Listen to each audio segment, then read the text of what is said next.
तर चला सगळे आलेले आहेत. तर आजच्या सेशनला सुरुवात करतो मी. खूप महत्त्वपूर्ण क्वेश्चन्स आहेत.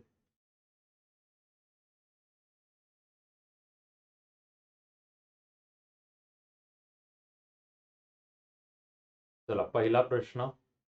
एका संख्येचे 20% जर दुसऱ्या संख्यात मिळवले तर ती संख्या 50% ने वाढते. तर दोन संख्यांचे गुणोत्तर काय असेल? असे क्वेश्चन कुठेच मिळणार नाही. एकदम लेवलचे क्वेश्चन आहेत. बघू किती जणांना जमतंय.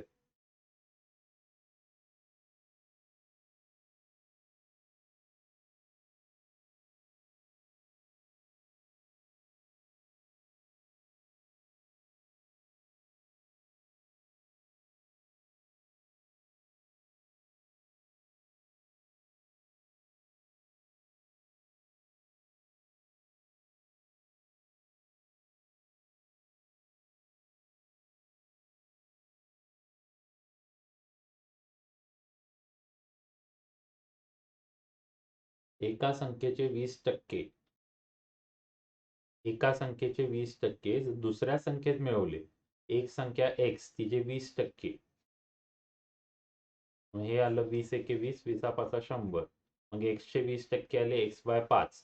हे जर दुसऱ्या संख्येत मिळवले.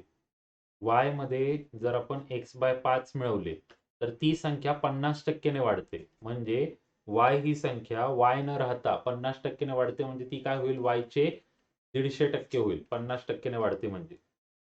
मग आता जर तुम्ही सॉल्व्ह केलं. जर आता आपण या ठिकाणी सॉल्व्ह केलं तर इथे आलं 3 आणि इथे आलं 2. ओके. मग मित्रांनो तुम्ही बघा y अधिक x/5 y बरोबर x/5 आणि हे काय झाले 3y आणि 2. हा y इकडे वजा झाला. x/5 आणि 3y2 वजा y. तर हे तिरकस गुणाकार होईल. मग x/5 बरोबर हा तिरकस गुणाकार झाला. मग 3y मधनं 2y गेले y/2. y खाली आणला आणि 5 ला वरती नेलं. मग काय उत्तर आलं? xy चं उत्तर काय आलं? 5 2. ही गणित लेवलवाली गणित आहेत. तुम्ही जो विचार कराल ते उत्तर भेटणारच नाही. याचं उत्तर तुम्ही विचार काय केला आणि उत्तर काय आलं बघा. उत्तर आलं 5 2. तर त्या दोन संख्यांचे गुणोत्तर काय असेल? 5 2.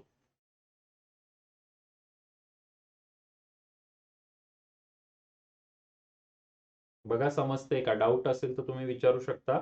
या सेशनची हीच खासियत आहे की इथली क्वेश्चन लेवलचे असणार आहेत.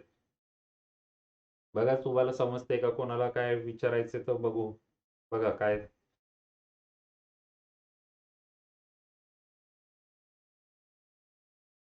एका संख्येचे 20% जर दुसऱ्या संख्येत मिळवले तर ती संख्या 50% ने वाढते.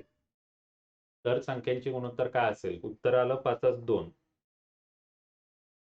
तुम्ही 100 मानून वगैरे पण करू शकता. तुम्हाला जर वाटत असेल तर तुमच्या ज्या पद्धतीने करायचं त्या पद्धतीने करा.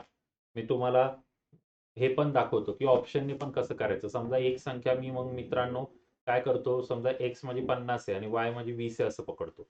तर मित्रांनो मला सांगा 50 चे 20% जर काढले मी तर 50 चे 20% किती असतात? 50 एके 50, 50 दुणे 100, 10 असतात. मग 20 मध्ये जर मी 10 मिळवले तर 20 मध्ये 10 मिळवलं ते 30 होतील. आणि तुम्ही सांगा 20 चे 150% बघा किती येतात. शून्य कट मारले 30. म्हणजे क्रॉस व्हेरीफाय पण करून दाखवलं. फायनल उत्तर काय? 5 2. ज्याला समजत नाहीये त्यांनी कमेंटमध्ये विचारा. मी एकटाच फक्त शिकवतोय आणि एकटाच पुढे जातोय असं नको व्हायला. कारण हे लेवलची गणित आहे. तुम्हाला SSC रेल्वे सगळ्या परीक्षांना कामाला येणार आहे. कंबाईनला पण फायदा आहे त्याचा. राज्यसेवेला पण यातलं क्वेश्चन दिसू शकतो. आणि काही सांगता येत नाही. पोलीस भरती जर समजा अवघड काढली तर पोलीस भरतीमध्ये पण असे 4-5 क्वेश्चन पडलेले दिसतील की जे बाकीच्यांना जमणार नाही.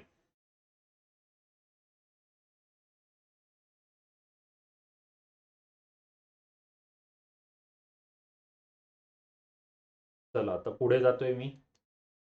तुमचा काय रिस्पॉन्स मला दिसत नाहीये. जे असेल ते तुम्ही कमेंटमध्ये सांगा.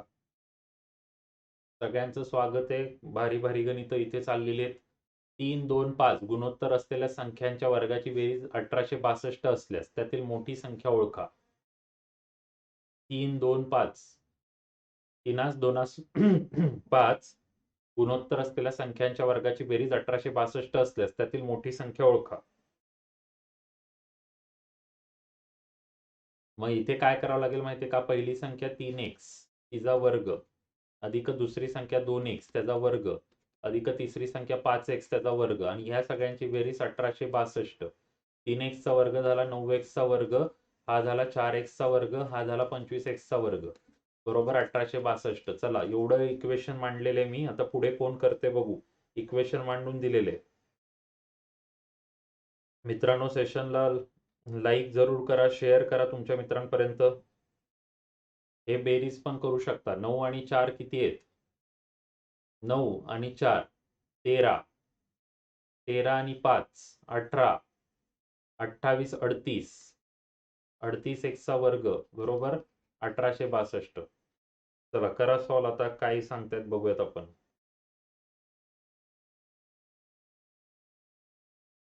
ही गणित तुम्हाला कुठल्या पुस्तकात दिसतात बघा. कुठल्या पुस्तकात सापडणार नाही. 38 ने भाग लावायचा आहे. 38 ने भाग डायरेक्टच लावा लागेल, कारण 38 कोणाच्या पाड्यात दुसऱ्या येतोय किंवा मग 2 ने टाइमपास करावं लागेल. मी डायरेक्ट 38 ने लावेल किंवा 19 ने भाग जातो जर 19 चा पाडा येत असेल तर. 38 ने डायरेक्ट भाग दिला 38 चोक आणि 38 9वे, मग एक्स स्क्वेअर बरोबर आले 49. दोन्ही बाजूंचे वर्गमूळ काढू. एक्सचं उत्तर आलं 7. मग विचारलं काय सर्वात मोठी संख्या, तर आपली सगळ्यात मोठी संख्या 5 पकडलेली आपण, म्हणजे 5x पकडलेली. मग 5 गुणिले 7 5 7 35, हे झालं उत्तर. सगळ्यात मोठी संख्या म्हणजे पर्यायामधनं सगळ्यात मोठी संख्या उचलायची अशातली गोष्ट नाहीये. आणि याच्यासाठी शॉर्ट ट्रिक पण आहे मित्रांनो. या ठिकाणी या लेक्चरचं नाव तुम्ही बघू शकता. कंबाईन रिव्हिजन आपण घेणार आहे. याच्यामध्ये मॅथ्स आणि रिझनिंगचे भारी भारीतले जे क्वेश्चन आहेत एक्झामसाठी येणारे तेच मी या ठिकाणी घेणार आहे. आणि या गणितामध्ये एवढा कॉमन सेन्स होता. मी तुम्हाला आधीपासून शिकवतोय की गुणोत्तर मध्ये आता आपला नंबर 5x आहे. 5x आहे म्हणजे तो 5च्या पाड्यात असायला पाहिजे. ऑप्शन मध्ये 5च्या पाड्यात एकच संख्या होती 35. बाकी काहीच करायचं नव्हतं. डायरेक्ट बघून उत्तर झालं असतं की 35 उत्तर आहे.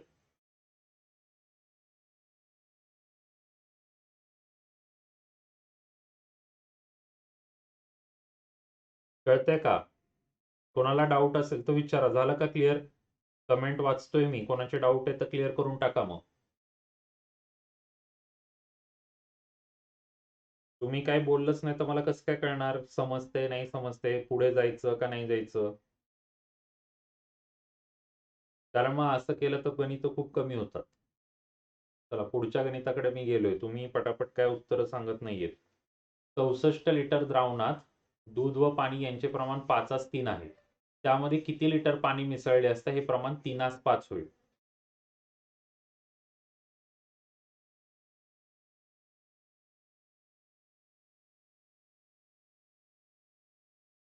चौसष्ट लिटर द्रावणात दूध व पाणी यांचे प्रमाण 5:3 आहे. त्यामध्ये किती लिटर पाणी मिसळले असते हे प्रमाण 3:5 होईल?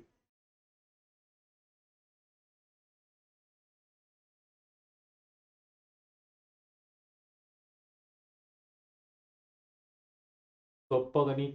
64 लिटर 5:3, 5:3 म्हणजे 8 हिस्से. 5:3 म्हणजे एक असेल 5x एक असेल 3x, म्हणजे टोटल झाला 8x. मग 64ला 8ने भाग दिला तर एक भाग किती झाला 8 लिटरचा. मग एक्सच्या जागी 8 टाकलं तर 8 45 आणि इथे 8 टाकलं तर 3 8 ते 24. मग हे झालं 40 आणि 24. तर तुम्हाला विचारलं त्यात किती पाणी मिसळावं. मग 40 लिटर तुमचं काय दूध आहे आणि 24 लिटर काय पाणी. मग याच्यात किती पाणी मिक्स करावं जेणेकरून हे प्रमाण 3:5 होईल? मीच पटापट सॉल्व करतो कारण उगाच तुम्ही तर काय करतच नाहीये. आता हे सॉल्व करायला घेतलं तिरकस गुणाकार केला 4×5 20, बरोबर. 4×5 20 म्हणजे 200 येतील. चुकून तिथे एक लिहिलेलं आहे मी 200, बरोबर. आणि हे 24 त्रिक 24 दून 48 24 त्रिक 72 आणि हे 3x. हे 72 इकडे वजाला पाठवा. 200तनं 72 वजा करा. किती आलं 128 आणि इथे 3x. 3 ने इथं कट मारा. 3 ने कट मारतोय का? 3 ने कट जातोय का? नाही जाते. पण तुम्ही जर बघू शकता 128/3 जर नीट लक्ष दिलं तर इथे दिसते तुम्हाला 3 चोक 12चा कट जातोय. 3 चोक 12 आणि मग 0, मग 3 दुने 6चा कट जातोय आणि 2. हा पर्याय ऑलरेडी इथं दिसतोय आपल्याला ऑप्शन मध्ये. म्हणजे तुम्ही थोडंसं जरी डोकं लावलं तरी तुम्हाला कळून जाईल काय आन्सर आहे.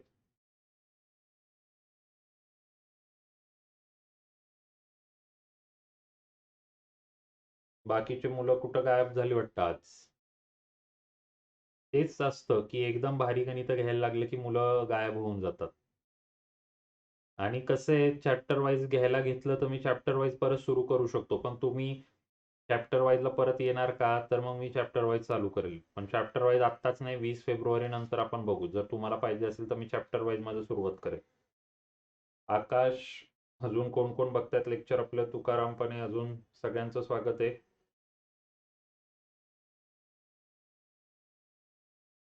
या गणितात काय अवघड आहे मला तेच कळलं नाहीये, की एकदम बेसिक गणित विचारलेले आहे. 64 लिटर द्रावणात दूध व पाणी यांचे प्रमाण 5:3 आहे. 5 आणि 3 म्हणजे टोटल 8 हिस्से. तोंडी करू शकतो आपण. 64 8 हे केलं तर एक हिस्सा आला 8चा. आता हे किती वेळा शिकवायचं की 5x आणि 3x टोटल झाले 8x. मग 64 बरोबर 8x म्हणजे एक एक्सचं उत्तर किती आलं? 8.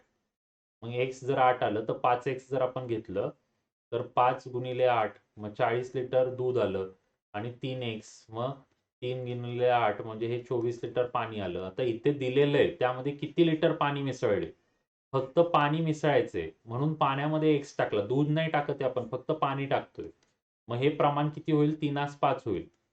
मग हे झाले इक्वेशन. सॉल्व्ह केलं. 4×5 = 200. 24×3 = 72 आणि हे 3x.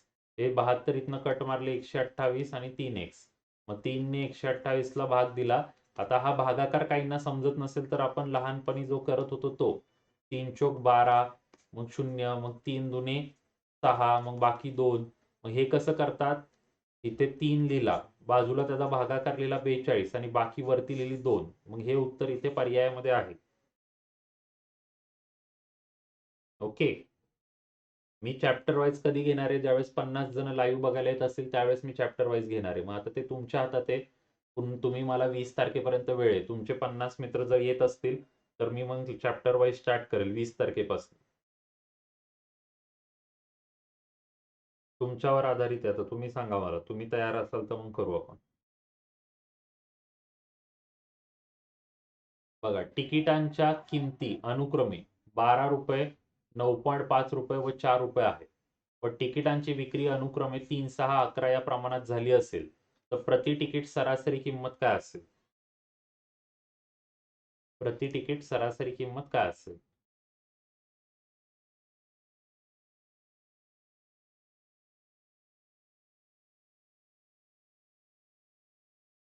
ही गणित तुम्हाला कुठे दिसणार नाही कारण हे लेवलची क्वेश्चन आहेत. हे क्वेश्चन कोण शिक्षक घेतच नाही कारण त्यांना माहिती आहे हे असे अवघड क्वेश्चन आपण घेतले तर मुलं बघायला येणार नाही. मुलं फक्त ते 2 पेनीची किंमत 5 रुपये तर 4 पेनीची किती जास्त गणिताला पळत सुटतात आणि मग लोकांना वाटतं की ह्यांना एवढे लोक लेक्चर बघतायत त्यांचं. पण त्यांना समजत नाहीये की ते लेक्चर बघून आपला वेळ वाया जातोय. परीक्षेत तसले साधे साधे क्वेश्चन येणं बंद झाले. तो 2005चा कालावधी होता तेव्हा तसले क्वेश्चन यायचे. आता 2021 चालले. तिकिटाच्या किमती दिल्यात 12 रुपये, 9.5 रुपये, 4 रुपये आणि तिकिटांची विक्री अनुक्रमे 3, 6, 11च्या प्रमाणात झाली तर प्रति तिकीट सरासरी किंमत काय असेल असं विचारलेले. म्हणजे तुम्हाला काय करायचंय इथे असं लक्षात घ्यायचंय.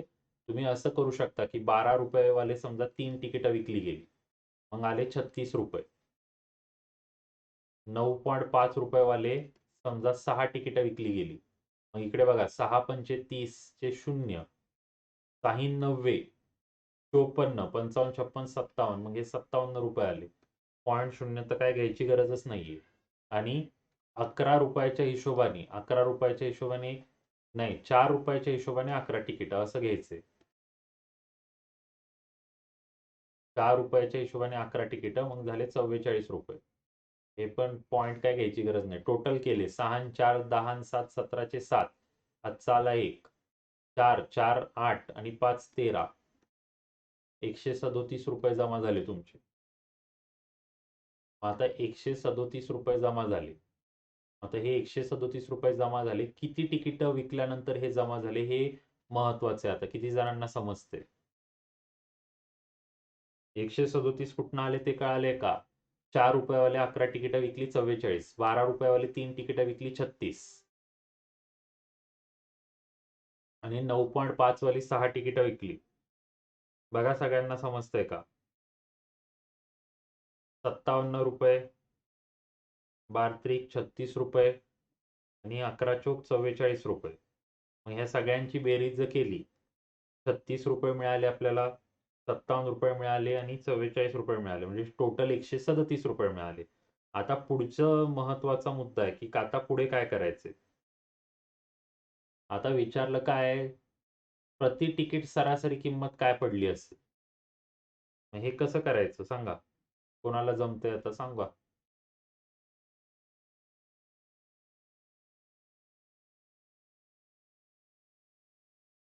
मग टोटल तिकीट किती विकली गेली, पैसे किती आले, हे या गणितात करायचंय. म्हणजे मित्रांनो, आता तिकिटांची संख्या तुम्ही जर बघू शकता, तिकिटांची संख्या ही झाली, इथले 3 तिकीट, इथली 6 तिकीट, 11 तिकीट, म्हणजे टोटल 20 तिकीट विकल्यावर 137 रुपये येत आहेत.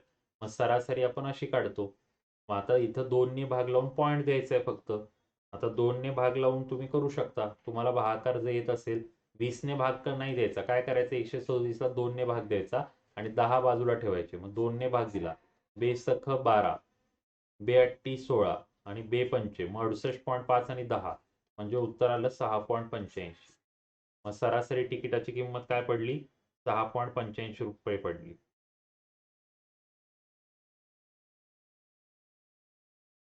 सगळ्यांचं स्वागत आहे. काही जणांना समजते, आपले रेग्युलर स्टुडंट आहेत त्यांना पटकन समजते काय करायचे, बाकीच्यांना समजत नाहीये. 12 रुपयाची 3 तिकीट म्हणजे 36 रुपये कमाई, 9.5 रुपयाची 6 तिकीट म्हणजे 57 रुपये कमाई, 4 रुपयाची 11 तिकीट म्हणजे 44 रुपये कमाई. म्हणजे शेवटी कमाई झाली 137 रुपये. आणि तिकिटे तिकिटे किती विकली गेली, 20 तिकिटांचे 137, मग एक तिकीट पडलं 6.85. चला पुढचं गणित. भांडे ए व भांडे बी मध्ये दूध व पाण्याचे प्रमाण अनुक्रमे 4:5 व 5:1 आहे. भांडे सी मध्ये ए व बी एकत्र केले असता दूध व पाण्याचे प्रमाण 5:4 झाले, तर ए व बी कोणत्या प्रमाणात एकत्र केले गेले. जे पण आता जॉईन झाले सगळ्यांनी सेशनला लाईक जरूर करा, तुमच्या ग्रुप्समध्ये शेअर करा सेशन. मी तुम्हाला गॅरंटी सांगतो की मी 20 तारखेपर्यंत वाट बघेल. 20 तारखेपर्यंत जर 50 मुलं लेक्चर पाहायला येतील तर मी मग चॅप्टर वाईज परत चालू करेल, एकदम भारी भारी लेवलचे क्वेश्चन अजून घेऊन येईल.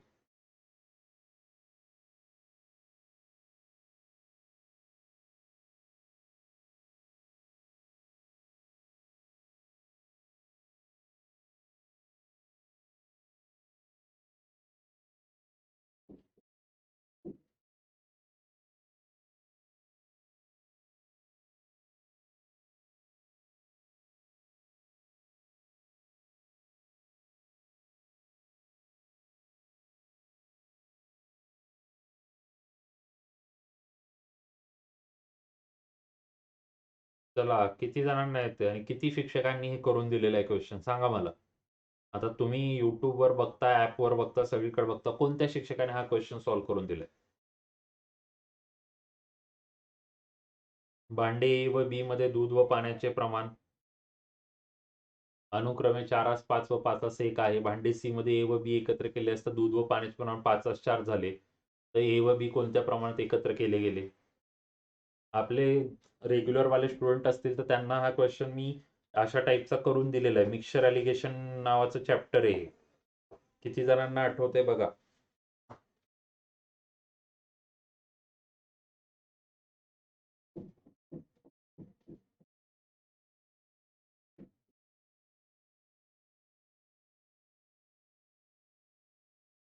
काय करायचं असतं याच्यात, ए भांड्यामध्ये दूध व पाण्याचे प्रमाण 4:5 आहे, बी भांड्यामध्ये 5:1 आहे आणि सी मध्ये हे एकत्र केलं आणि सी मध्ये प्रमाण झालं 5:4. तर कोणत्या प्रमाणात एकत्र केलं, तर या ठिकाणी आपण काय करतो, एक तर दूध घ्यायचं, नाही तर पाणी. आता मला सांगा, इथे टोटल दोघांची बेरीज केली तर 9 मध्ये 9 पैकी 4 दूध आहे, इथे 6 पैकी 5 दूध आहे आणि इथे 9 पैकी 5 दूध आहे.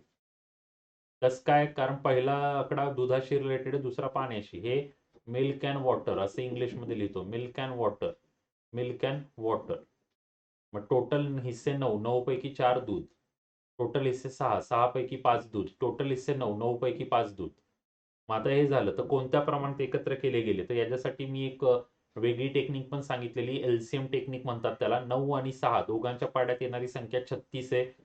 अजून कुठली 6 दुने 12, 6 त्रिक 18 पण आहे. मग 18 ने गुणू शकतो आपण. मग याला मी गुणिले 18 केलं, याला गुणिले 18 केलं. आता काहींना हे माहित नाही, कारण त्यांनी कधी माझ्या आधी लेक्चरच बघितले नाहीये. मग 9 एक्के 9, 9 दुने 18 जर केलं तर 4 दुने 8, मग ही आली की संख्या 8. 6 त्रिक 18 केलं तर हे आलं 15. 9 दुने 18 केलं तर हे आलं 10. मग हे झाल्या संख्या मित्रांनो. तर सगळ्यात छोटी संख्याला सी म्हणतात, सगळ्यात मोठ्या संख्येला डी म्हणतात, चीपर, डिअरर आणि मीन. मग ह्याचं जर आपण मी शिकवलेलं जर बघितलं, D minus M, M minus C बरोबर quantity of cheaper upon quantity of dearer. हे जर माहिती नसेल तर याच्यासाठी माझे लेक्चर पहा, ज्याला मिक्सचर ॲलिगेशनचं लेक्चर म्हणतात, ते तुम्ही पहा. डी ची किंमत 15 टाकली, एम ची किंमत 10 टाकली, एम ची किंमत 10 टाकली, सी ची किंमत 8 टाकली. 15तनं 10 गेले 5, 10तनं 8 गेले 2, 5 2. आता ए व बी कोणत्या प्रमाणात मिक्स केले हे विचारले गेलेले, म्हणजे उत्तर काय आलं आपलं, ए व बी किती प्रमाणात मिक्स केलेले, 5 2. इथे पर्यायामध्ये दिलेले 5 2 हे राईट आन्सर आहे. तर हे मिक्सचर ॲलिगेशन म्हटलं जातं या चॅप्टरला, आणि हे अशा पद्धतीने हे गणित करायचं असतं. हे एलसीएमच्या मेथडनी मी केलं. काही काही जण डायरेक्ट मायनस करून पण करतात, पण एलसीएम हे 18 ने का गुणलं, म्हणजे संख्यांचा अपूर्णांकाचं रूपांतर साध्या संख्येमध्ये करण्यासाठी सगळ्याला 18चा गुणाकार मारला. मग 9 एके 9, 9 दुने 18, सगळीकडे सेम संख्येने गुणल्यावरती फरक पडत नाही, म्हणून हे केलेले. डाऊट असेल तर कमेंटमध्ये सांगा मला.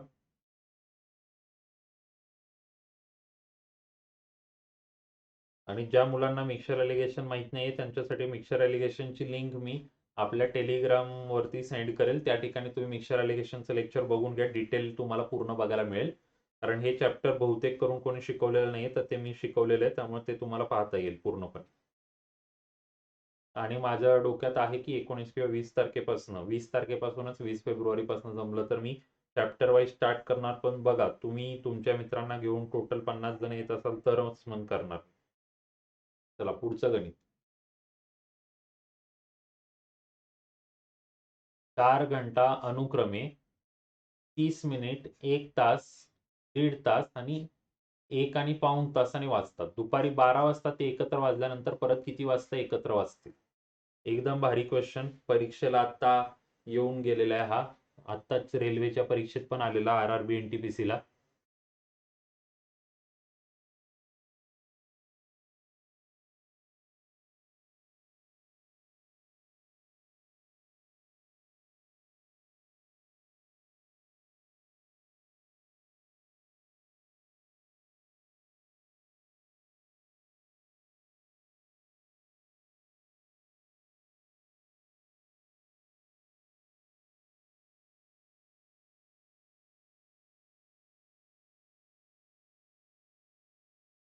चार घंटा अनुक्रमे 30 मिनिट, 1 तास, 1.5 तास आणि 1 3 4 तासाने वाजतात. 1 3 4 म्हणजेच 1 आणि पाऊण असं पकडायचंय.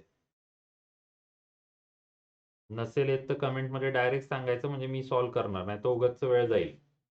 तर आता 30 मिनिट, 1 तास म्हणजे असतात 60 मिनिट, 1.5 तास म्हणजे किती असतात 90 मिनिट, आणि 1 तास 3 4 म्हणजे 105 मिनिट. आता हे 1 3 4 काहींना कळत नसेल तर 4 1 4 आणि 3 म्हणजे 7/4 झालं, आणि 60 ने जर यांना गुणलं, 4 ने इथे कट मारला 15, कारण 60 मिनिटांनी गुणलं ना, मिनिटात कव्हर करायला, 15 साती 5 दरसे, म्हणून 105.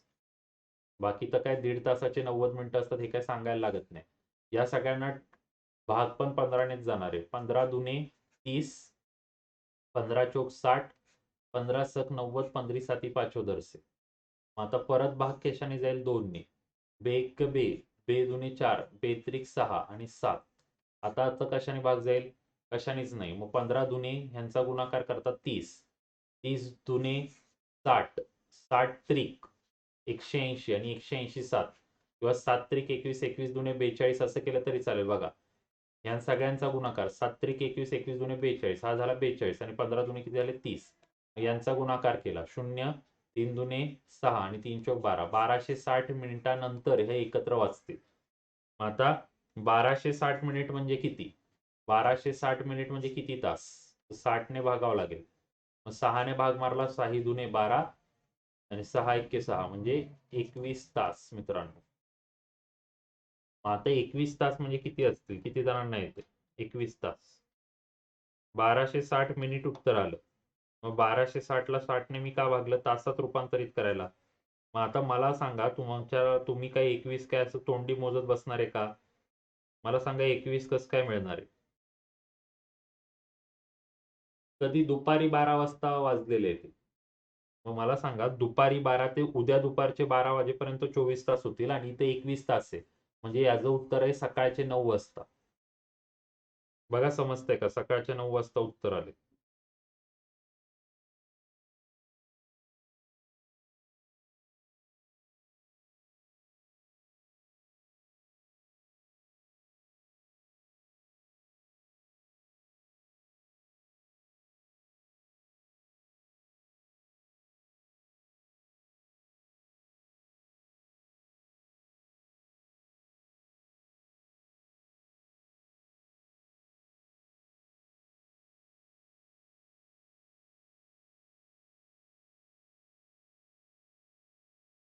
चला 9 उत्तर आता सगळ्यांना कळलेलं आहे. एलसीएमचं गणित असतं हे पुढचं. 102 रुपयाला एक वस्तू विकल्याने 15% तोटा होतो. तर 134.40 ला विकल्याने काय घडेल? हे गणित असं तुम्हाला आत्ता पण आलेलं आहे. काहींचे आरआरबी एनटीपीसीचा पेपर असेल तर त्या पेपरला आजच हे गणित आलं होतं. आजच्या शिफ्टला हे गणित होतं.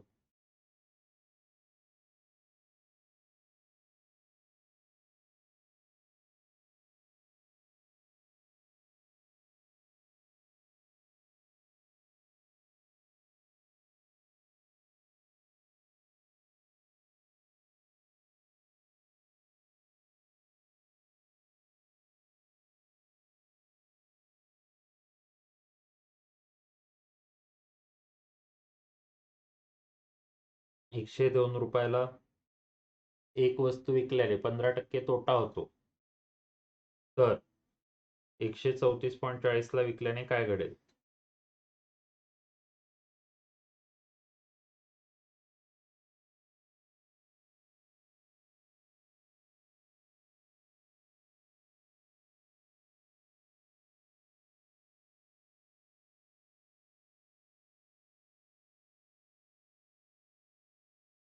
102 रुपयाला विकल्याने 15% तोटा होतो म्हणजे हे 85% आहेत.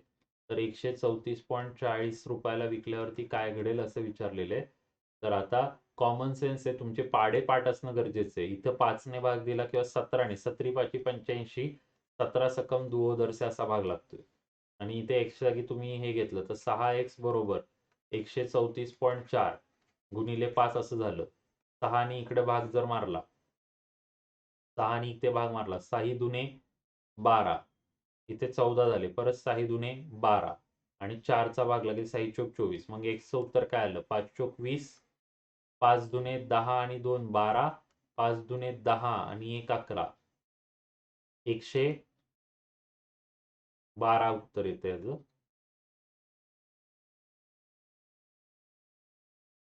मग काय झालं? 102 बरोबर 85% तर 134.40 काय 112 आलं. 112 म्हणजे 100 मध्ये 12 जास्त, उत्तर आलं 12% गेन. बघा आपण किती माग आहे. अजून आपल्याला हे पण गोष्टींमध्ये काही काही येत नाहीये. ज्यांना येते सगळ्यांचं चांगलं चाललेलं आहे. तुम्हाला नक्कीच पोस्ट मिळणार आहे कारण तुम्हाला हे गणित येत आहेत. साधं कॅल्क्युलेशन आहे. आणि काही लोक ते शाळेतल्या पद्धतीने पण करतात, त्यांना ती पद्धत करायची तर ती पण करा. आपण त्यांनी रोखलं नाहीये. काही जण असं लिहितात एक्सच्या 15% तोटा झाला म्हणजे 185% बरोबर 102. हे असं करतात. मग पाढे चांगले पाठ असते तर फायदा होतो. 17×5 = 85, 17 सकम 2 दरसे. 5 एके 5, इथं 20, मग 20 सक 20 असे. मग हे आलं 120, मग हे 120 काय आलं तुमचं कॉस्टिंग आलं. आता 120 वरती तुम्ही 134.40, मग 134.40 मधनं 120 वजा केले तर हे 40 पैसे जसे जसे 4 3 2 1 14.40 रुपयाची कमाई. मग आता 14.40 रुपयाची कमाई 120 वरती तर 100 वर किती? हे 0 0 कट मारला तुम्ही आणि हे 10 ने इथं कट मारलं 144 आणि इथं 12 ने इथं गेलं तर 12% नफा. तर असं पण करू शकता. ज्यांना माझी डायरेक्ट मेथड नाही कळाली त्यांच्यासाठी शाळेची मेथड पण आपण घेतोय. त्या मेथडनी पण तुम्हाला समजू शकतो. ओके, चला आता पुढचं गणित. चला झालं वाटतं, आता पुढचं गणित बघूयात आपण.